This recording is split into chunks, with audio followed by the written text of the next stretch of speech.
Дәл қазіргі уақытта қайда бара жатсыз? Астанаға. Не себепті бара жатсыз?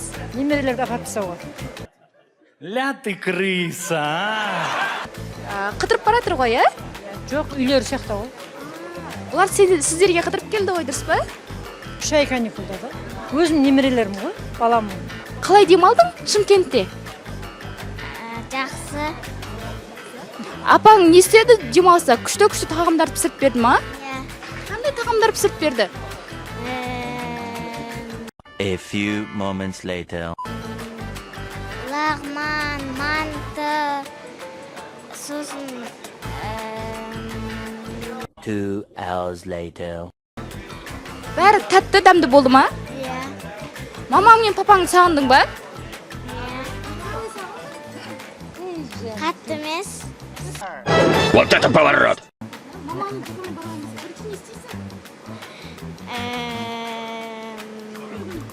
Құшақтайсың ба, бетінен сүйесің ба?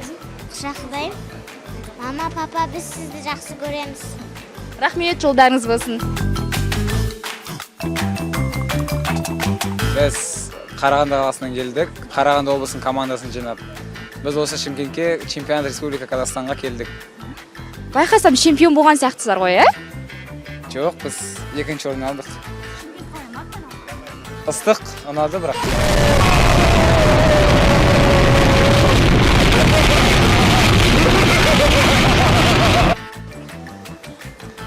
Командамен жүрдік, Шымкент Плазаны көрдік, Меганы көрдік. Ұнады бізге.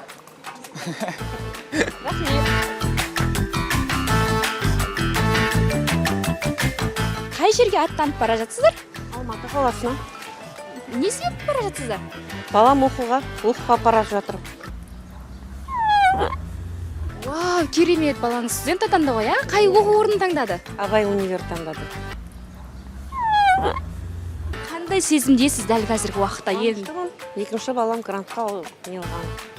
Енді қызыңызды қимай, ішіңізде біртүрлі сезім болатқан жоқ па? В данный момент енді әлі білім тұрған жоқ. Бірақ енді барғаннан кейін, қалғаннан кейін жылайды шығар. Кеш жарық, қай жаққа жолға шықтың? Қай жаққа жолға шықтың? Павлодар. Шымкент қаласынан кетіп барсың ба, әлде Павлодардан келіп? Біз Павлодардан келдік осында соревнованияға, чемпионат Қазақстанаға. Сосын осында соревнованиялар болды, ойнап, енді үйге қайтып бара жатырмыз. Жеңдің ба? Өкінішке орай жоқ. Жоқ, онда еңсеңді түсірме. Қатысу, ол ең басты жеңіс. Шымкент қалай ұнады ма? Шымкент өте әдемі қала. Осы Шымкент қаласы маған есте қаларлықтай болды. Не үшін есте қалды? Әдемі жерлері, аквапарктар солай. Барып шықтың ба? Шықтық, бардық. Өте әдемі ұнады. Қазір қаншада жүресің? Қаншада жүресің? 8-ге қарай. Біздің Әділет телеарнасы арқылы кез келген адамға сәлем жолдауға болады. Мен ата-анама, туыс-туысқандарыма, достарыма сәлем жолдаймын. Бітті! Кетіңдер! Дым жоқ басқа айтатын! Муға аппаратура жинап кеттік!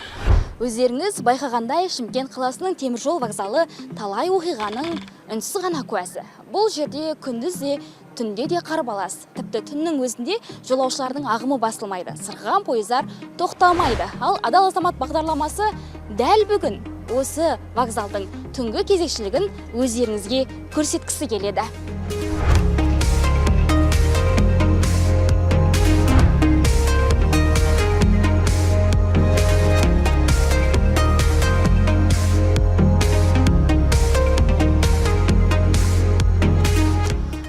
Жол қозғалысы әркез қаперде болу керек. Ал осы жауапты қызметтің артында вокзал кезекшісі тұрады. Олай болса, бүгінгі түнгі кезекшілікке түскен кезекті кезекшінің қызметі қалай болмақ? Бізбен бірге болыңыздар, біз сізге толықтай көрсететін боламыз.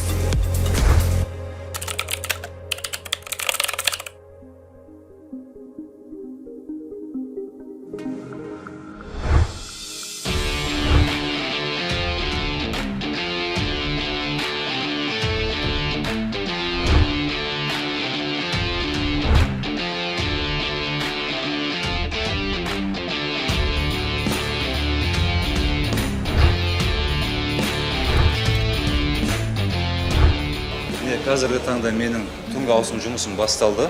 Түнгі ауысым кезінде мен бірінші жұмыс орындағы нұсқамалық журналдан бастаймын, яғни целевой журнал, орысшасын айтқан кезде.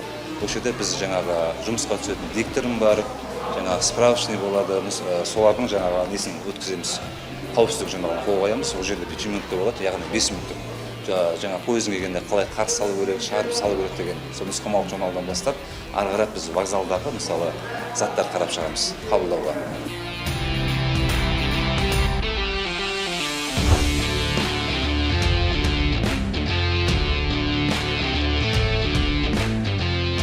Қазір біз түнгі ауысым қабылдау барысында мүмкіндігі шектеулі жандарға көмек көрсететін қол арбаны қарап тексеріп алып жатырмын. Қандай жағдайда тұрғанын. Бұның дөңгелектерін тексереміз, техникалық жағдайын тексереміз ғой, жалпы айтқанда. Қазір коляскалардың, қол арбаның техникалық жағдайы жақсы. Осыдан бастаймыз. Ары қарап бізде тағы да бұдан басқа заттар бар, қабылдайтын жүріңіз көрсетейін.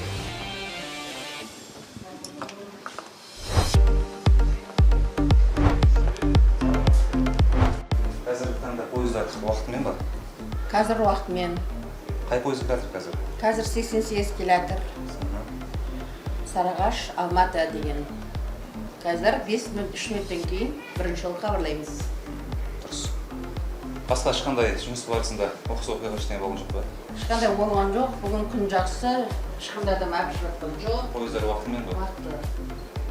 Мінекей, кезекші өз қызметінің бір бөлігін орындады. Күндізгі ауысымнан қызметін қабылдап алды. Қажетті заттарды тексерді. Диктормен тілдесті. Енді сыртқа шығып пойыздың келуін күтуге болады.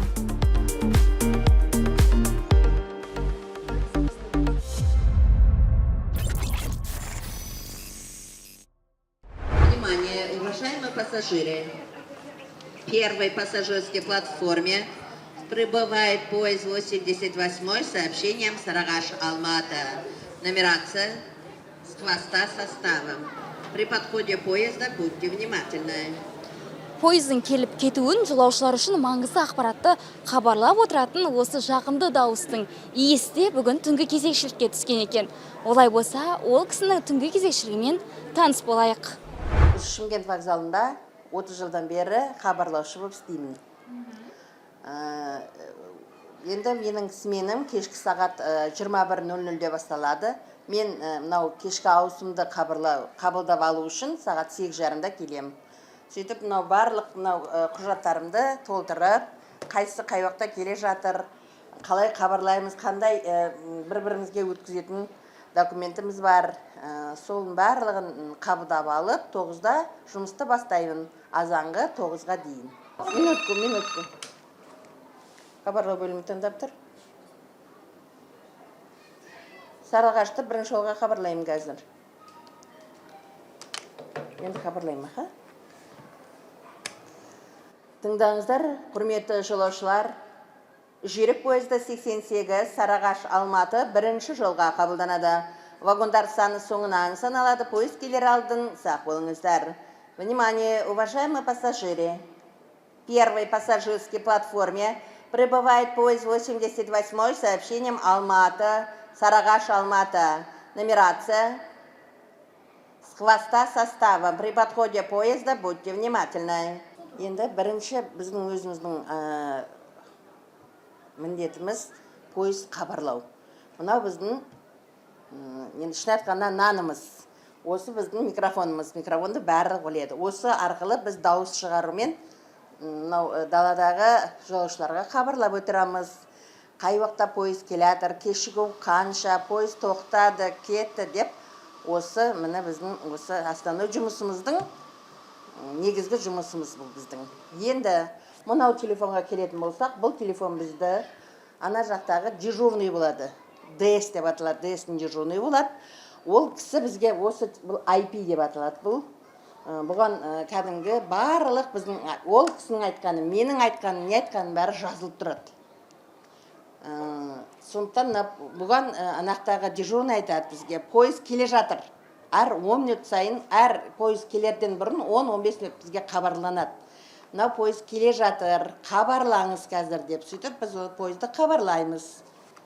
Мынау телефон бізде городской. Бұны жаңағы бізге основной бізге городской ешкім звондай бермейді, өзіміз өзара хабарласамыз. Мысалы, алдындағы справочныймен хабарласамыз, анықтама бюросымен хабарласамыз, бастықтармен хабарласамыз. Алматы, Астана барлығы осыған звондайды. Пойыз қалай келатыр, қалай кетіп баратыр деп, осы бізде осы телефон. Мысалы, мынау менің кешкі сменім, сол кешкі сменімнің барлық жазып қойған. Ары қарай өзім толықтырып, қай уақытта келіп, қай уақытта кететінін мыналарға ұқсап жаза беремін. Мынау қыздар күндізгі смен жазып кетті. Но менің жаңағы дәлір айтқанда айту керек хабарламаларым. О документтердің бәрін арғайсын қайтып айтпаймыз. Біреулердің жаңағы қанша нәрсеміз бар, мына нәрсе барлығы орында деп жазып кетеміз бір-бірімізге смен ауысқанда.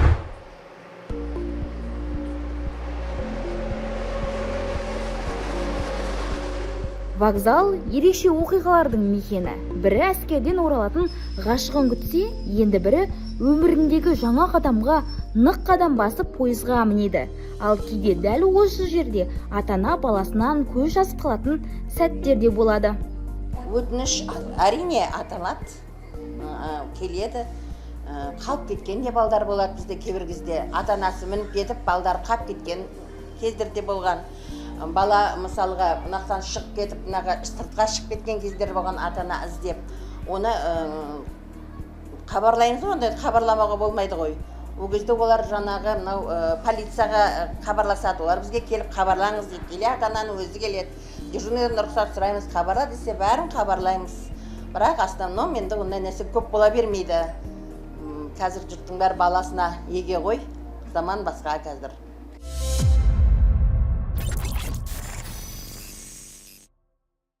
Жүйрік пойыз 88, Сарыағаш, Алматы. Бірінші жолға қабылданады вагондар саны. Соңынан саналады, пойыз келер алдын сақ болыңыздар. Хабарлама берілді. Жолаушылар пойызға асығып, жүгін көтеріп, ығы-жығы болып жатыр. Бірі билетін іздеп әлек болса, енді бірі вагонын іздеуге шығады. Кезекшінің негізгі қызметі де міне осы сәттен басталады. Қазір бізге түнгі ауысым смені басталды, яғни кезекшілігіміз. Қазіргі таңда бізде 46-шы пойыз келеді. Түркістан Павлодар деген пойыз. Сағат 8-де келеді. Сол пойыздың келу барысында бізде сары қауіпсіздік жолағы бар. Яғни осы жолақтан ары қарап жолаушы шығып кетпеу керек. Соны қадағалаймыз біз. Одан бөлек жаңағы мүмкіндігі шектеулі жандар бар бізде. Ол кісілерді пойызға шығарып саламыз, күтіп аламыз. Бірінші орында бізде жолаушылардың қауіпсіздігі. Одан кейін жаңа бізде сервисін ұсынуға, жолаушыларға қызмет көрсету, сапалы қызмет көрсету. Сонда жұмыстар жүріп жатыр қазіргі таңда. Біздің қызметіміз түнгі 9-дан таңғы 9-ға дейін болады, яғни 12 сағат.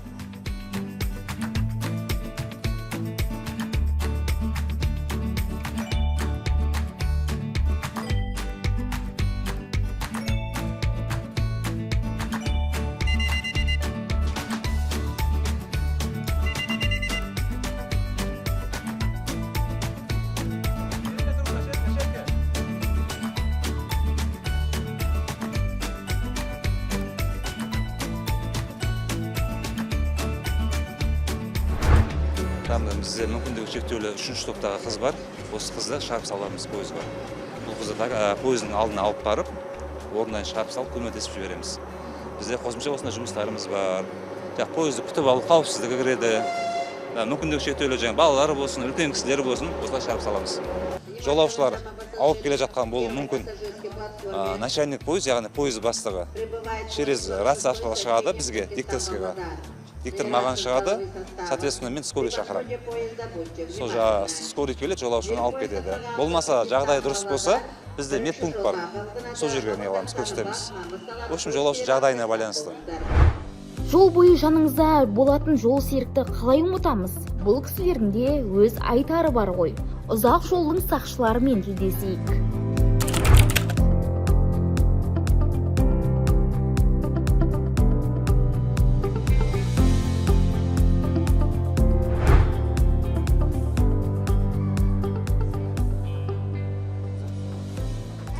Вагон, 36 место. Знаешь, да, 36 место. Бүгінгі жұмысыңыз қалай өтіп жатыр? Аллаға шүкір, жақсы өтіп жатыр. Бүгін міне Шымкент қаласына келдік. Алматы Сарыағаш пойызы, Сарыағаштан шықтық. 87 болып келеді, 88 болып қайтады. Қазір міне Аллаға шүкір адамдар тиедік, алдық. Енді бұларды аман есен Алла бұйыртса Алматыға апарамыз. Бұл состав өзі Алматы Сарыағаш составы. Мына басшымыз Білялов Асан деген. Начальник пойыз. Сол міне халыққа болды кіре беріңіз апа, билетіңіз болса, ешкімнің есі жоқ. Сол міне рахмет халыққа, елге де мына біз осы тасымалмен айналысамыз. Қазір жұмыс істеп жатқанымызға 20 жыл болады. Алла қаласа, Алла бұйыртса 3 жылдан пенсияға шығамыз. Соған үшін осы халыққа жақсы қызмет істеуді бұйырсын бізге. Жол серік болу қиын емес пе аға? Біз үйренгенбіз енді, Құда қаласа. Осы халықтың тілін табу қиын ғой. Сонда да мына халықтан енді жақсы сөз айтсаң, жақсы болады, жаман сөз айтсаң, жаман болады. Бәрінің сол тілін тауып, осыларды бір аман есен апаруды бір Алла нәсіп қылсын деп жүреміз. Біз кеше ояқтан 5:40-да шыққанбыз. Енді бүгін біз обратно ертең сағат Алла қаласа 10:30-да барамыз сөйді. Соған шейін 2 проводник 3 жерде қызметтеміз. Енді біз бұяққа барамыз, бір 15-те барамыз. Қайтарсын 3:10-да шығамыз. Сөйтіп, Құда қаласа ол жол бойынан Арыстан аламыз адамдарды, Шымкенттен, Түлкібастан, Манкенттен, Тараздан, Шудан, Луговойдан, Түрксіб дегеннен. Содан алып, соларды аман есен апарамыз.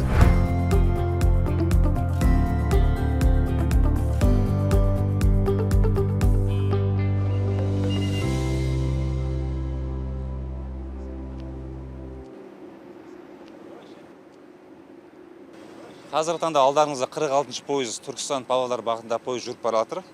Міне қазір былай түсіріп қарасаңыздар, перронда қауіпсіздік сырғында ешқандай жолаушылар жоқ. Біз соны қадағалаймыз. Насыстан өтіп кетпеу қажет. Кейбір жолаушылар кешігіп қалады пойызға, олар асылуы мүмкін, яғни жүгіруі мүмкін. Соны да біз қалаймыз. Қауіпсіздік бәріне біз жауап береміз. Қазір былай қарасаңыздар, соңғы вагонда жол серік фонарик жақып жатыр, яғни жарық шамын. Ол кісі де қауіпсіздік қарап келеді. Қазір бір кісі жармасатын болса жолаушы, ол стоп кран тартады. Пойыздың тоқтату кранын. Оның бәрі жолаушылардың қауіпсіздігі.